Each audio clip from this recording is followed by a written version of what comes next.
और आज जो आपका सेशन ऑन डिमांड है वो है शॉर्ट सेलिंग। कि बाजार में जब भी प्रॉफिट बुकिंग आएगी, डाउन ट्रेंड आएगा या शॉर्ट्स की पोजीशन बहुत बन गई होंगी, तो वहाँ पर आप प्राइस को कैसे पकड़ेंगे और पीक पॉइंट पर, जो आपकी एक ड्रीम होता है ना बाजार में कि किसी भी प्राइस में जहाँ से वो गिरे उसको वहीं से पकड़ लिया जाए और वहाँ से कैच करके राइड किया जाए जहाँ तक वो गिरे वहाँ तक। ठीक है, ये आपका ड्रीम होता है। तो ये कैसे संभव है? ठीक है, बहुत आसान है। मैंने आपके लिए एक इंडिकेटर के थ्रू और एक टूल के थ्रू, ये हमारे ट्रेडर्स बहुत यूज़ करते हैं इसको इंट्राडे में, पोजिशनल और स्विंग ट्रेडिंग में बहुत यूज़ बेहतरी से किया जाता है। फ्यूचर्स को सेल किया जाता है, पुट ऑप्शंस को पोजिशनल बाई किया जाता है हैज करके, तो आपके प्रॉफिट्स बहुत बड़े होते हैं, स्प्रेड्स बनाए जाते हैं इस पर। ठीक है, देखिए मैं एक एक पॉइंट को क्लियर करते हुए आगे बढ़ूंगा, एक एक पॉइंट को। ठीक है, कि हम लोग करने क्या वाले हैं पहले तो ये समझना ज़रूरी है। कई बार क्या होता है कि आप लोग प्राइस एक्शन सेटअप को सीख लेते हैं, इंडिकेटर को सीख लेते हैं, लेकिन आपको ये नहीं पता होता है कि करना क्या है, यूज़ कैसे करना है ना। तो ये चीज़ें हमको समझनी होंगी। चलिए शुरुआत करते हैं। देखिए, कल हम लोगों ने जो ऑप्शन बाइंग सीखा उसमें कुछ लोगों के कुछ डाउट रह गए हैं। डाउट का मतलब है आप लोगों ने कमेंट सेक्शन में कुछ सवाल किए हैं, उसके लिए मैं एक डाउट सेशन लेकर आऊँगा कल या अगले एक दो दिन में, जो भी मुझे समय मिलेगा, जो मुझे सही लगेगा। तब तक सारे लोग, और जो वो वीडियो देख रहे हैं आप लोग भी देखना चाहें तो टेलीग्राम में उसका लिंक है, उसको जाकर आप लोग विजिट कीजिए और डिस्क्रिप्शन में आपको टेलीग्राम का लिंक मिल जाएगा, है ना, वहाँ पर उस वीडियो का लिंक मिल जाएगा। उसको देखेंगे तो आपको कोई भी डाउट अगर आता है तो कमेंट सेक्शन में लिख दीजिएगा, तो मैं उन सारे डाउट्स को मेंशन करके एक डाउट सेशन उसके ऊपर लूँगा, तो ऑप्शन बाइंग आपकी वो परफेक्ट हो जाएगी कि एक्सपायरी पर ऑप्शन बाइंग कैसे होती है। ठीक है, आप समझते हैं। देखिए, मैंने आपको बताया कि डाउन ट्रेंड की प्राइस में गिरावट के लिए हमको एक अपॉर्चुनिटी चाहिए। ठीक है, मैंने देखिए लॉन्ग करने के लिए आप लोगों को मैंने पढ़ाया कि 50 और 200 मूविंग एवरेज का एक कॉम्बिनेशन, जब प्राइस 200 के मूविंग एवरेज के ऊपर ट्रेड कर रहा हो तो 50 के पास आकर जब जब लौटेगा, नीचे आकर जब जब लौटेगा, दोनों तरीकों में लॉन्ग करने का मौका मिलेगा और जब जब लॉन्ग करेंगे तो फिर लॉस नहीं होंगे। ठीक है, अब शॉर्ट सेलिंग ऐसी नहीं है। बाजार में गिरावट का बिहेवियर अलग है और अप ट्रेंड, ऊपर जाने का प्राइस का बिहेवियर अलग है। डाउन ट्रेंड का बिहेवियर क्या है? सडन पैनिक, कि एक प्राइस जो अप ट्रेंड में होगा, पहले से अप ट्रेंड में होगा, वो किसी भी स्तर से बड़ी तेजी से गिर सकता है, लेकिन एक तेजी से गिरता हुआ प्राइस कहीं से बड़ी तेजी से घूमकर हाइक ब्रेक कर दे, ये बहुत मुश्किल होता है। ठीक है, तो गिरावट का सिनेरियो कैसा है? अचानक कहीं से भी प्रॉफिट बुकिंग आएगी और बाजार धराशायी हो जाएगा। लेकिन अप ट्रेंड के लिए गिरावट के बाद पहले प्राइस को मजबूत होना पड़ता है और कमजोरी तो अचानक आ जाएगी। क्यों? जब प्राइस में शॉर्ट सेलिंग आ रही होती है, तो अभी आप लोगों ने इस चीज को महसूस किया होगा यहां से यहां तक के ट्रेंड में, कि जब भी प्रॉफिट बुकिंग आएगी, शॉर्ट सेलिंग आएगी, तो ट्रेडर एक से एक जुड़ते हुए चैन बना लेता है। चैन बनाना समझते हैं कि मैंने सेल किया तो उसका पैनिक आया, तो आपके पास पोर्टफोलियो, आपने सेल किया, उसका पैनिक आया तो किसी और के पास पोर्टफोलियो, उसने भी सेल किया, कि गिरावट को देखकर उससे लोग जुड़ते जा रहे हैं और अपनी पोर्टफोलियो बेचते जा रहे हैं, अपनी पोजीशंस को काटते जा रहे हैं। तो वहां पर और पैनिक आता है, और पैनिक और रिटेलर्स को डराता है, वो और सेलिंग करते हैं, तो ऐसे कर करके बाजार बहुत तेजी से गिर जाता है। लेकिन चलने का सिनेरियो ये नहीं है। चलने का सिनेरियो मात्र एक है, अगर प्राइस डाउनफॉल में है, गिर कर आया है, तो कहीं ना कहीं उसको कंसोलिडेशन, रुक कर खरीदारी करनी होगी, फिर प्राइस चलकर जा पाएगा, जैसे आपने देखा। यहां पर देखिए, प्राइस एक डाउन ट्रेंड में था, तो देखिए कितना समय यहां पर इसने गुजारा। चलने से पहले एक बड़ा समय लिया बाजार ने, और गिरावट कैसे होती है? प्राइस गया, दूसरी बार आया, एक बार टच करने गया, और देखिए कितनी सडन पैनिक है। यहां पे देखिए प्राइस अप ट्रेंड में था, हाई के पास से सडन पैनिक है।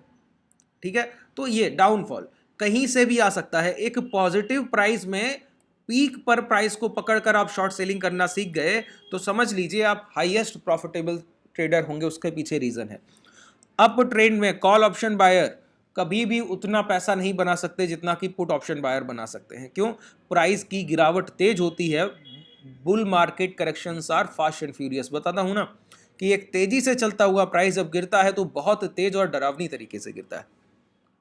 ठीक है, तो अब आपको एक क्लैरिटी मिल गई होगी कि हम लोग क्या सीखने वाले हैं। प्राइस में एक अप ट्रेंड का प्राइस, ट्रेंड का सिनेरियो ही नहीं रखना है। ठीक है। एक अप ट्रेंड का जो प्राइस है उसको भी शॉर्ट सेल किया जा सकता है हाई लेवल पर। बस हमको तरीके को समझना है कि कब शॉर्ट सेलिंग की पोजीशन ली जाएगी और कब नहीं ली जाएगी, बस इतना समझना है, ठीक है। आइए मैं आपको बताऊं, ध्यान से सुनिए। अप ट्रेंड प्राइस क्या होता है? अप ट्रेंड प्राइस उसको कहते हैं जो एक बार चलने के बाद रिट्रेसमेंट करे और पिछले लो को ब्रेक करने से पहले पहले नया हाई जो अभी लगा था, न्यू हाई, प्रीवियस हाई, उसको ब्रेक कर दे। जो प्राइस अपने प्रीवियस हाई को ब्रेक करेगा वहां पर हम लोग कभी शॉर्ट सेलिंग का सोचेंगे ही नहीं, ठीक है। शॉर्ट सेलिंग का सोचेंगे ही नहीं। शॉर्ट सेलिंग कब होती है? जो प्राइस एक बार जो हाई लगाया रिट्रेसमेंट करने के बाद लौटे, लेकिन इस हाई को ब्रेक करने से पहले पहले अब ये जो अभी लो लग गया फ्रेश, इसको ब्रेक कर दे। ये शॉर्ट सेलिंग का तरीका है, ठीक है। तो ये फॉर्मेशन को हमको पकड़ना आना चाहिए सबसे। देखिए, ट्रेडर का पहला काम होता है आइडेंटिफिकेशन, पहचान, और इसके बाद दूसरा काम होता है एग्जीक्यूशन, कि अब आप ट्रेड को लीजिए। पहला काम है आइडेंटिफिकेशन, फिर होता है प्लान, फिर होता है एग्जीक्यूशन। ये 3 स्टेप होते हैं, ठीक है। तो एग्जीक्यूशन, प्लान तो आप लोग कर लेंगे, स्विंग हाई इसका एसएल होता है, ठीक है। जो भी स्विंग हाई लग गया वो स्टॉप लॉस है। तो मैं चाहता हूं कि इसको ऐसी जगह पर पकड़ा जाए कि ये स्विंग हाई बिल्कुल नियर अबाउट, ठीक है। तो इसके लिए हम लोग क्या करना चाहते हैं? प्राइस के पीछे पीछे चलना चाहते हैं। प्राइस के पीछे चलने का मतलब समझ रहे हैं? एक प्राइस अब ट्रेंड में है, ऐसे चल रहा है, और मैं इसके पीछे दौड़ के ऐसे खड़ा हो जाऊं हर बार कि आपने हाई ब्रेक कर दिया, चलिए मैं आपके पीछे पीछे यहां दौड़कर खड़ा हो गया। आप थोड़ा सा नीचे आए, अभी शॉर्ट नहीं करूंगा, कभी भी पहली बार में शॉर्ट नहीं करूंगा, इंतजार करूंगा। आपने फिर हाई ब्रेक कर दिया, मैं फिर आपके पीछे पीछे चल रहा हूं। आप फिर से एक रिट्रेसमेंट करेंगे, मैं पीछे पीछे यहां तक आ गया। अब आप दोबारा ऊपर गए, हाई ब्रेक किया, मैं फिर पीछे पीछे। अभी शॉर्ट तो मैं सोच ही नहीं रहा हूं, मैं बस इंतजार करूंगा अपनी बारी का। क्या एक बार आप इस फॉर्मेशन को ट्रिगर कर दे, इस तरीके से हायर हाइज लगते जा रहे हैं। आप लो बनाने के बाद हाई ब्रेक कर, प्रीवियस हाई अगर ब्रेक हो गया मतलब फ्रेश बाइंग पिछली बाइंग से बड़ी हो गई। नए खरीदारों ने जो खरीदारी की वो पिछली खरीदारी से कहीं अधिक है, तभी तो प्राइस पिछला हाई तोड़कर ऊपर जा रहा है। तो मैं चाहता हूं प्रीवियस सेलर ही नई सेलिंग करता रहे और प्रीवियस बायर से ज्यादा खरीदारी कर ले। थोड़ा कॉम्प्लिकेटेड हो रहा है क्या? समझिए, 100 के स्तर पर इतनी खरीदारी हो, 1000 करोड़ की मान लेते हैं बाइंग हुई, और प्राइस 110 गया, वहां पर 1000 करोड़ में से 200 सीआर 200 करोड़ की प्रॉफिट बुकिंग आई, प्राइस थोड़ा सा नीचे आया। अब प्राइस हाई कब ब्रेक करेगा?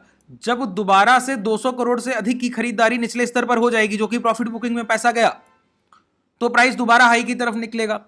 बात क्लियर हुई? इस तरीके से करते करते दोबारा यही जो प्रोसेस अभी बताया ये फिर दोहराया जाएगा, तो फिर हाई ब्रेक होगा। मान लेते हैं यहां पर 500 करोड़ की खरीदारी हुई और प्राइस ऊपरी स्तर पर गया और पहले 200 करोड़ की प्रॉफिट बुकिंग हुई, निचले स्तर पर आया, खरीदारी होने लगी दोबारा से, जो प्राइस यहां पर हो रहा था वही फिर से दोहराया जा रहा है, फिर बायर्स यहां पे एक्यूमुलेट करने लगे। लेकिन ये 200 करोड़ की प्रॉफिट बुकिंग के बाद जब प्राइस इस पॉइंट के पास पहुंचे, तो जितनी खरीदारी हो रही हो वो, जो अभी फ्रेश बाइंग आई वो, और पिछली जो 200 करोड़ की खरीदारी हुई उससे ज्यादा प्रॉफिट बुकिंग आएगी, 300 करोड़ की और प्रॉफिट बुकिंग आ जाएगी, तो क्या होगा? प्राइस यहां तक ये जो लो लग गए ये ब्रेक करेगा कि नहीं करेगा? बस इसी अपॉर्चुनिटी के लिए बैठे, यही चाहिए। अब ये लो ब्रेक होंगे प्रीवियस हाई ब्रेक होने से पहले। तो अब कॉम्प्लिकेटेड जो सिचुएशन थी उसको सरल कर लेते हैं। क्या कि हायर हाइज के फॉर्मेशन में जब एक रिट्रेसमेंट का पहला लो लगता है तब शॉर्ट नहीं करते। प्राइस अगर रिट्रेसमेंट के लो लगाने के बाद रिवर्स हो और प्रीवियस स्विंग हाई को ब्रेक ना करे और उसके पहले पहले लो ब्रेक कर दे, तो शॉर्ट सेलिंग की पोजीशन को एग्जीक्यूट किया जाता है। अब एक लाइन मैंने आपको बताई, इसको रिवाइंड करके दोबारा से सुन लीजिएगा। वीडियो को पॉज कीजिएगा, 10 सेकंड पीछे कीजिएगा और दोबारा से सुन लीजिएगा, ठीक है। दोबारा से बोल दूंगा, लास्ट में एक बार इसको दोबारा से समझा दूंगा, ठीक है। चलिए, अब इसके लिए मैंने आपको बताया प्राइस के पीछे पीछे दौड़ना होता है। हाई ब्रेक हुआ तो वैलिड ही नहीं। क्यों? हाई ब्रेक होने से पहले ये रिट्रेसमेंट आया होता और हाई ब्रेक होने से पहले ये लो ब्रेक हो जाता। ये रिट्रेसमेंट आया होता और हाई ब्रेक होने से पहले लो ब्रेक हो जाता। ये रिट्रेसमेंट आया होता और हाई ब्रेक होने से पहले लो ब्रेक हो जाता। क्लियर हुई बात? ये देखना है। अब समझिए, तो मैंने क्या कहा, प्राइस के पीछे पीछे दौड़ते रहिए और ये फोकस रखिए कि जो अभी रिट्रेसमेंट के लो लगे वो ब्रेक तो नहीं हो रहे हैं, ब्रेक तो नहीं हो रहे हैं, ब्रेक तो नहीं हो रहे हैं। अगर ब्रेक होंगे तो यहां आपको शॉर्ट पोजीशन मिलेगी। अब यहां पर जब प्राइस एक्शन में इसको हम लोग कैच करते हैं तो इसमें एक तकलीफ है। क्या? ये लास्ट लो ब्रेक होने पर हमारा एसएल स्विंग हाई होगा, जो कि एक बड़ा स्टॉप लॉस एरिया होता है। अगर आप यहां पर देखें, प्राइस हायर हाइस के फॉर्मेशन में है, ये हाई ब्रेक किया, अब ये हाई ना ब्रेक करने से पहले प्राइस आया और लो ब्रेक कर दिया, तो हमको एंट्री यहां मिल रही है। एंट्री कहां मिल रही है? एंट्री हमको यहां मिल रही है, और इतना बड़ा स्टॉप लॉस एरिया मेरे लिए मुश्किल है कि मैं इसको बियर कर पाऊं, एसएल एरिया इतना बड़ा। तो मैंने आपको शुरुआत में बताया कि टूल हमारी अब हेल्प करेगा प्राइस को उसके पीक पर पकड़ने में, प्राइस को उसके पीक पर पकड़ने में। तो ऐसे पीछे पीछे चल रहे हैं अगर आप देखिए, अब समझिए, ये हायर हाइस का फॉर्मेशन है, ठीक है, बात क्लियर हुई। अब प्राइस के हम पीछे पीछे दौड़ते हुए आ रहे हैं, ऐसे ऐसे इस हाई के साथ, हर बार जो स्विंग लो लग रहा है उसके साथ ऐसे चलते चलते चलते चलते आगे आगे बढ़ रहे हैं, ठीक है। डॉटेड लाइन को देखते रहिएगा। अब प्राइस थोड़ा सा रिट्रेसमेंट किया, रुक गए हैं, प्राइस अब ऊपर गया, तो मैं थोड़ा सा और इसके साथ चला, और ये हाई ब्रेक होने से पहले दोबारा प्राइस लौट कर आया, और यही जो मैं पीछे चल रहा था मुझको तोड़ने की कोशिश की, तो मैं यहीं पे शॉर्ट सेलिंग की पोजीशन लूंगा और हाई के ऊपर एसएल डालूंगा। अब मेरा स्टॉप लॉस एरिया बहुत पास होगा। क्यों? ये जो प्राइस है, ये जो डॉटेड लाइन मैं शो कर रहा हूं, ये एक मेरा पर्सनल मूविंग एवरेज है जिसको मैं शॉर्ट सेलिंग के लिए यूज करता हूं, जो इंस्टेंट बायर की जब प्रॉफिट बुकिंग होती है तब प्राइस में जो रिट्रेसमेंट आता है उसको कैच कर लेता है। अभी जो पिछला खरीदार है वो अगर प्रॉफिट बुकिंग करेगा तो जो प्राइस में रिट्रेसमेंट आएगा, गिरावट आएगी, उसको हम लोग पीक पर पकड़ लेते हैं। कैसे? अब समझिए, दो लाइन में ड्रॉ करूंगा। एक ये लाइन हो गई एवरेज की, इसका मैं कलर चेंज कर दूं, ये एवरेज की लाइन है, ठीक है। अब प्राइस क्या कर रहा है? हायर हाइस के फॉर्मेशन में इस तरीके से चलते हुए आगे बढ़ रहा है, ठीक है।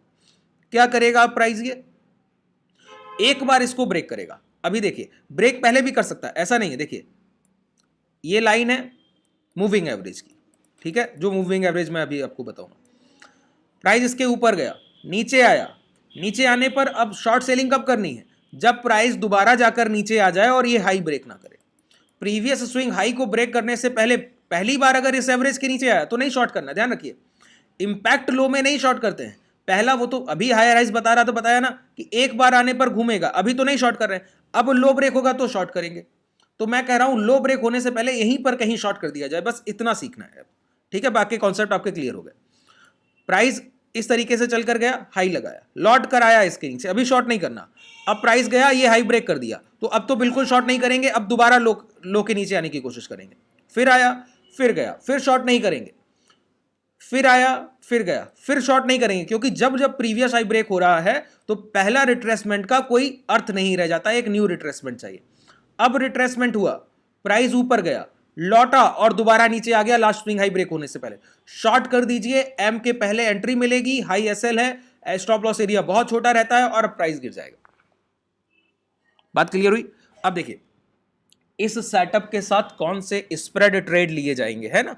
स्प्रेड होता है, स्प्रेड क्या होता है कि प्राइस में जब आप ऑप्शन बाइंग कर लें, उसके बाद अपनी पोजीशन को आप होल्ड कर पाएं 2-3 सेशन तक, 4 सेशन तक, एक्सपायरी तक होल्ड कर लें। और देखिए, स्प्रेड का एक बेनिफिट सबसे बड़ा ये है कि आप 50 पॉइंट का स्टॉप लॉस लेना चाहते हैं, एसएल एरिया 50 पॉइंट रखना चाहते हैं कि कोई ट्रेड आपने 300 के प्रीमियम पर खरीदा, मान लेते हैं 45,000 का पुट आपने खरीदा 300 का प्रीमियम, और उसमें आपको एसएल लेना है 50 पॉइंट का या 30 पॉइंट का, लेकिन आप चाहते हैं कि 45,000 की पुट मैंने खरीदी तो है, लेकिन जब मेरे प्राइस 500 पॉइंट अगेंस्ट आपके विपरीत मोमेंटम करे, पुट खरीदा है, गिरावट देख रहे हैं, और आपके विपरीत 500 पॉइंट चला जाए, तब कहीं जाकर ये 30-50 पॉइंट का आपको कहीं लॉस हो, और उसको भी अगर आप एडजस्टमेंट कर लें तो वो भी ना हो, वो भी खत्म हो जाए। ये हैजिंग कर स्प्रेड करके हो सकता है मात्र पॉसिबल। प्रैक्टिकल अप्रोच होनी चाहिए, रूल बुक में लिखी हुई चीजें नहीं होनी चाहिए। लाइव मार्केट में जो कॉन्सेप्ट काम कर रहे हैं प्रैक्टिकल अप्रोच के तहत, वैसे ट्रेडिंग होनी चाहिए, ठीक है। तो आप ऑप्शन बाइंग कीजिए, कोई मनाही नहीं है, लेकिन करने का तरीका क्या होगा? हेजिंग होगा। विदाउट हेज जो भी ट्रेड ली जाएगी वो कहीं ना कहीं उसका एंड रिजल्ट लॉस होता है, ध्यान रखिए इस बात को। ये वीडियो थोड़ा सा लंबा हो सकता है, कोशिश करनी है कि पूरा देखना है, ठीक है। तो अगर आप लोग सीखना चाहते हैं हेजिंग क्या है, लाइव सेशंस करना चाहते हैं, और जो भी आप सीखें, मैंने देखा सर वेबिनार का बहुत इस समय चलन चलता है, लोग वेबिनार करने जाते हैं, 1 सेशन 2 सेशन सीख रहे हैं। एक बात बताइए, मैं आपको कुछ भी सिखा दूं और उस पर प्रैक्टिस अगर आप नहीं कर रहे हैं तो कोई फायदा रह जाएगा वो भी सीखने का? इसीलिए जो आज के सेशन में मैं बता रहा हूं, मैं बोलता हूं बैक टेस्ट मत कीजिए, लाइव मार्केट में जाकर ट्रेड कीजिए। तो वेबिनार से कोई फायदा नहीं होता है। जो आप लोग क्लासेस ज्वाइन करते हैं वहां आपके 1 घंटे के डेली सेशन के साथ जो भी क्लास में आपने सीखा, उसी फॉर्मेशन को, उसी सेटअप को, उसी हेज के कॉन्सेप्ट को हम लोग लाइव मार्केट में नेक्स्ट ट्रेडिंग सेशन, फिर नेक्स्ट ट्रेडिंग सेशन ऐसे ट्रेड करते हैं। और ये आपकी प्रैक्टिकल अप्रोच में जो लर्निंग हो रही है, ये आप कभी नहीं भूल सकते। ये हमारे मैथ के अध्यापक बताया करते थे सर कि अगर आपने जो सीखा, जो भी रूल्स आपने याद किए, कोई सूत्र होते थे, 5th 6th स्टैंडर्ड में पढ़ते थे, तो कहते थे उनको याद रखना है। सर कैसे याद करूं, रट लूं क्या? तो वो कहते थे नहीं, रटना नहीं है, उससे रिलेटेड अपने क्वेश्चंस को सॉल्व कीजिए, तो वो सारे रूल्स, सारे जितने भी सूत्र है वो खुद याद हो जाएंगे। इसी तरीके से जो भी प्राइस एक्शन आपने सीखा, जब तक उस पर ट्रेड एग्जीक्यूशन नहीं हुए, आपकी प्रैक्टिस नहीं हुई, तो कोई फायदा नहीं। इसीलिए आपका जो बैच है वो 5 से 6 महीने तक चलता है। मैं 3 महीने का ड्यूरेशन बताता हूं, लेकिन जो समय ले लेता हूं सर खत्म करते करते, वो 5 से 6 महीने तक का समय लग जाता है। ठीक है, इतना समय देखिए, जब तक पूरी तरीके से आपको परफेक्ट नहीं कर देता हूं तब तक मैं अपने पास रखता हूं। एक बार परफेक्शन आ गया, फिर आप कुछ भी कीजिए, लाइफ लॉन्ग आपके लिए अर्निंग खुली हुई। अगर आपको इनरोलमेंट करना है तो नीचे डिस्क्रिप्शन में आपके पास कॉन्टैक्ट डिटेल है, टेलीग्राम में को ज्वाइन करेंगे, वहां से भी डायरेक्ट मैसेज कर सकते हैं आप, डिटेल्स लीजिए और जो भी क्वेरीज हैं डायरेक्ट कॉल करके पूछिए, उसके बाद इनरोल कीजिए। चलिए आइए, अगर ये सेटअप जो पढ़ा रहा हूँ ये समझ में आता है, पसंद आता है, तो लाइव मार्केट में जाके पहले ट्रेड कीजिए और देखिए इसकी क्या ऑथेंटिसिटी है, उसके बाद आइए। ठीक है, अब देखिए आप लोग कहते हैं कि छोटे टाइम फ्रेम, मैं आपको बताऊं, मैं आवरली टाइम फ्रेम का इसलिए सबसे ज्यादा यूज करता हूं, कारण मात्र एक है कि अभी आप लोग इतना स्किल वाले ट्रेडर नहीं है सर कि मैं आपको 2 और 5 मिनट के टाइम फ्रेम को सजेस्ट करूं, और मुझे आपके पैसे की बहुत फिक्र है।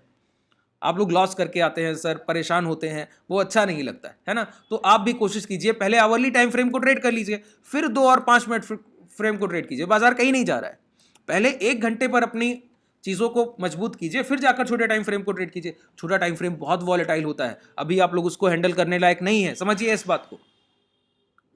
ठीक है, बहुत ध्यान से सुनिए इस बात को।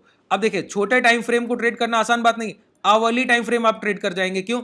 2 और 5 मिनट पर, 10 मिनट पर, 15 मिनट के टाइम फ्रेम पर ट्रैपिंग ज्यादा है, और आवरली टाइम फ्रेम पर उसके एवरेज में अगर आप तुलना करेंगे, कंपैरिजन, तो बहुत कम ट्रैपिंग होती है, ना के बराबर ट्रैपिंग है आवरली टाइम फ्रेम पर। तो कभी एसएल जाएगा तो बहुत छोटा, ना के बराबर। ठीक है, और जाएगा ही नहीं। 25-30 ट्रेड करेंगे, 1-2 ट्रेड में दिक्कत आएगी, और 2 और 5 मिनट के टाइम फ्रेम पर आप बार बार एसएल हंटिंग के शिकार हो जाएंगे। तो कोशिश कीजिए कि पोजिशनल आवरली टाइम फ्रेम को अभी यूज कीजिए। जब आवरली टाइम फ्रेम को 1 महीने ट्रेड कर ले, स्टेप बाय स्टेप नीचे उतरिए ना, फिर आइए आधे घंटे के टाइम फ्रेम, फिर 15 मिनट के, फिर 5, फिर 2 मिनट का टाइम फ्रेम। ठीक है, चलिए अब शुरुआत करते हैं। देखिए आवरली टाइम फ्रेम पर आते हैं। आपको जो मूविंग एवरेज यूज करना है वो करना है 8 एक्सपोनेंशियल मूविंग एवरेज। ठीक है, और इसको यूज करना है इसके हाई से। ओपन हाई लो क्लोज एक कैंडल का एस्पेक्ट होता है, ओपन हाई लो क्लोज, कि कैंडल कहां खुला, कहां बंद हुआ, कहां तक चल कर गया और कहां तक गिर कर आया, OHLC। तो मैं हाई से यूज करूंगा। हाई से क्यों? अब ये लॉजिक अगर बताने गया तो बहुत समय लग जाएगा, तो इसलिए कोशिश करते हैं कि हम लोग बस अभी तरीका क्या है वो सीख लेते हैं, और क्लासेस में ये सारी चीजें मैं क्लियर करता हूं कि क्यों यूज कर रहा हूं, कारण क्या है, और इसके साथ ट्रेड कौन सा बनाया जाएगा सारा। 8 लेंथ क्या रखना है, 8 सोर्स क्या कर देना है, हाई। ठीक है, और एक्सपोनेंशियल, सिंपल नहीं, एक्सपोनेंशियल, इस बार एक्सपोनेंशियल। ठीक है, आइए मैंने क्या बताया, ध्यान है ना, मैंने बताया कि कोई भी प्राइस, ये मूविंग एवरेज है, अब ये मूविंग एवरेज है, प्राइस इसके साथ जाए और हाई ब्रेक करे। ठीक है, हाई ब्रेक करे, फिर लौट कर आए, हाई ब्रेक कर दे, तो दोबारा हाई ब्रेक करने का वेट करना, लो ब्रेक होने का। ठीक है, फिर हाई ब्रेक कर दे, फिर लो एवरेज ब्रेक करे, तो जब तक प्राइस प्रीवियस स्विंग हाई के ऊपर जा रहा है तब तक शॉर्ट करेंगे ही नहीं।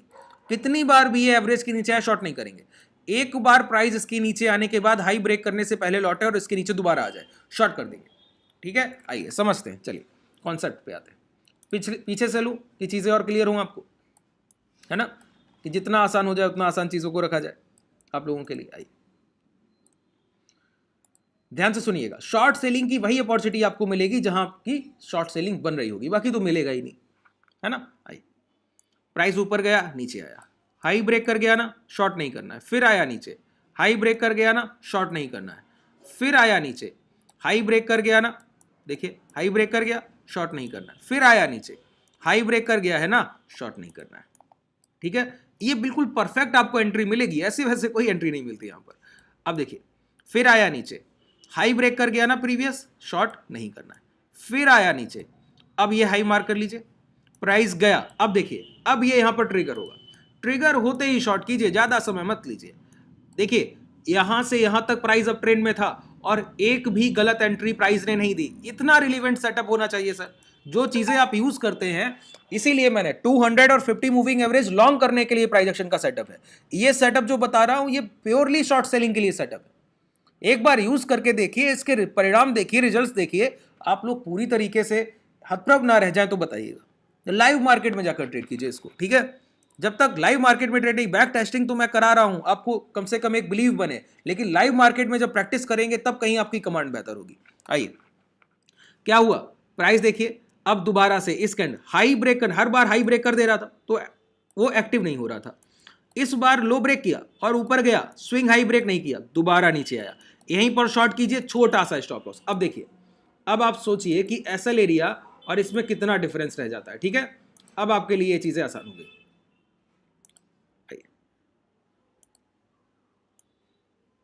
यहां पर शॉर्ट मिला है, ये टारगेट मिला है, ये देख लिया आपने। यहां पर देखिए रिस्क कितना है बताइए, 0.46, देखिए आधे परसेंट से कम। रिवॉर्ड कितना है, 2% से 2.25% के आसपास, ठीक है। रिस्क कितना है, 750 पॉइंट का इंडेक्स में, और इतना लगता नहीं है। जब आप ट्रेड करेंगे मैं इतना क्या सर, इसका आधा भी नहीं देता हूं, ये तो बहुत ज्यादा बता रहा है। इसका 50% भी नहीं देता हूं मैं। इतना हेज करके आप 750 पॉइंट का रिस्क लीजिए इंडेक्स में, मैं 30 पॉइंट नहीं जाने दूंगा आपका। हेजिंग का यही पावर है, ठीक है। और यहां पर देखिए 700 पॉइंट के बदले 2200, 1:4, यही प्रोसेस, इसी को फॉलो करना है, बाकी कुछ नहीं। देखिए प्राइस ऊपर गया, लौट कर, ये एक एक्टिव हुआ, लौट कर, मैंने कहा दोबारा जाए और हाई को ब्रेक ना करे, फिर लौट कर आ गया, फिर शॉर्ट कीजिए, ऐसा लिए टारगेट। इतना पैसा कमाते रहिए, लगातार यही करना है। अब देखिए प्राइस गया, हाई को ब्रेक कर गया, अब नहीं शॉर्ट करना है, फिर आया, फिर हाई को ब्रेक कर गया, फिर शॉर्ट नहीं करना है, फिर आया, हाई के पास जाने की कोशिश किया, देखिए यहीं से लौट आया, शॉर्ट कीजिए, फिर से शॉर्ट कीजिए। डरना कहीं नहीं है सर, शॉर्ट सेलिंग करते रहिए, जितनी बार करेंगे। अब मुझे लगता है आपको कॉन्सेप्ट क्लियर होगा मैंने क्या बताया, ठीक है। देखिए फिर आपके सामने, जितनी बार ये होगा उतनी बार ये बाजार आपको पैसा देगा, जितनी बार ये कॉन्सेप्ट पे प्राइस आएगा उतनी बार पैसा देगा, कहीं डरने की कोई कोशिश नहीं।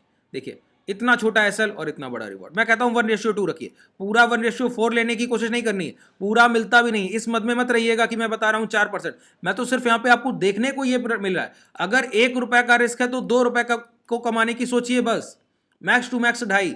अगर रिस्क रिवॉर्ड को रिस्पेक्ट नहीं किया और अभी आप शुरुआती समय में, ऐसा नहीं पूरा लिया नहीं जाता, जब आपको 1.5-2 साल हो जाएगा पूरा ये ट्रेंड ले लेंगे। टारगेट ऐसे ही, पहले रिस्क को प्लान, आप लोग कहते हैं टारगेट कैसे डिसाइड करूं, अरे टारगेट सर आपका अगर 200 पॉइंट का रिस्क है तो 400 पॉइंट आपका टारगेट हो गया, डन। मिले बाहर निकलिए, पहले डिसिप्लिन को ट्रेड करना सीखिए, फिर ट्रेंडिंग और उसके बाद ट्रेलिंग सब कुछ सिखा दूंगा। पहले एक इनिशियल पीरियड को तो ट्रेड कर लीजिए कम से कम, उसके बाद आगे बढ़ेंगे, ठीक है। आइए आगे बढ़ते हैं। यहां पर देखिए प्राइस ऊपर गया, दोबारा इसके ऊपर आने की कोशिश किया, नहीं, यहीं पर शॉर्ट कर दिए, तुरंत शॉर्ट कीजिए, स्विंग हाई नहीं गया शॉर्ट कीजिए, यहां पर शॉर्ट किया, ये टारगेट है, ठीक है। जितनी बार ये प्रोसेस, आइए फिर आइए, देखते रहिए, बस देखना है और कुछ नहीं करना। प्राइस जा रहा है, अब ये हाई ब्रेक हो गया, फिर जा रहा है हाई ब्रेक हो गया, फिर जा रहा है हाई ब्रेक हो गया, कोई वैलिडेशन नहीं मिला, वैलिडेशन नहीं मिला। एक बार यहां पर वैलिडेशन मिल सकता था लेकिन प्राइस ने गैप डाउन कर दिया, गैप डाउन कर दिया, अपॉर्चुनिटी मिस हो गई, छोड़ दीजिए, ठीक है। अब देखिए प्राइस नीचे आया, गिर रहा है, यहाँ पे कोई हमको ट्रेड ही नहीं मिला है, ये गिरावट हमारे इस सेटअप पर नहीं आई, इस सेटअप पर ये गिरावट नहीं आई, ठीक है, समझिए। प्राइस ऊपर गया, अभी भी हाई ब्रेक नहीं किया, इस बार हाई ब्रेक किया, लौट कर आ गया, लौट कर आ गया ना। लौट कर आने के बाद मैंने कहा दोबारा जाए, इसके ऊपर की क्लोजिंग एक भी नहीं मिलनी चाहिए। प्राइस ने गैप अप किया, तुरंत यहां पर क्या हुआ, अंदर क्लोज किया, तुरंत हाई का स्टॉप लॉस शॉर्ट, ये टारगेट। जितनी बार ये प्रोसेस दोहराया जाएगा उतनी बार आपको शॉर्ट सेलिंग का मौका मिलेगा, और गलत एंट्री तो हो ही नहीं सकती, भूल जाइए कि गलत एंट्री जैसा कुछ होता भी है बाजार। बस जो बातें बता रहा हूं, जो चीजों को दोहरा रहा हूं, उनको याद रखना है, भूलना नहीं है, इतना याद रख लीजिए, बाकी बाकी सारी कंडीशंस मुझ पे छोड़ दीजिए, ठीक है। अब इसके बाद कुछ भी डाउट रह गया हो और एग्जाम्पल ले लीजिएगा, 2 और 5 मिनट के टाइम फ्रेम पर बहुत अच्छे से काम करता है, बस आपको उपयोग करना आना चाहिए। अब 2 मिनट के टाइम फ्रेम पे कुछ चेंजमेंट होते हैं, 5 मिनट के टाइम फ्रेम पर कुछ चेंजमेंट होते हैं, वो सारे प्रोसेस हम लोग क्लास में डिस्कस कर पाते हैं, क्योंकि इस सेटअप पे मैं 2 सेशन करता हूं कम से कम, वो भी 1-1 घंटे के। ये भी सेशन आपका अच्छा खासा समय का हो गया होगा, कोशिश कीजिए कि इसको पूरा देखें आप लोग, ठीक है। अगर आप आखिर तक अब पहुंच गए हैं तो उम्मीद करता हूं आपने पूरा तो देख ही लिया है ना। चलिए, आज के लिए पर्याप्त है, धन्यवाद। कोई भी डाउट रह गया हो, डिस्क्रिप्शन में कॉन्टैक्ट डिटेल है, वहां पे पूछ सकते हैं, कमेंट सेक्शन में जाकर वहां पे कमेंट करके पूछ सकते हैं। धन्यवाद।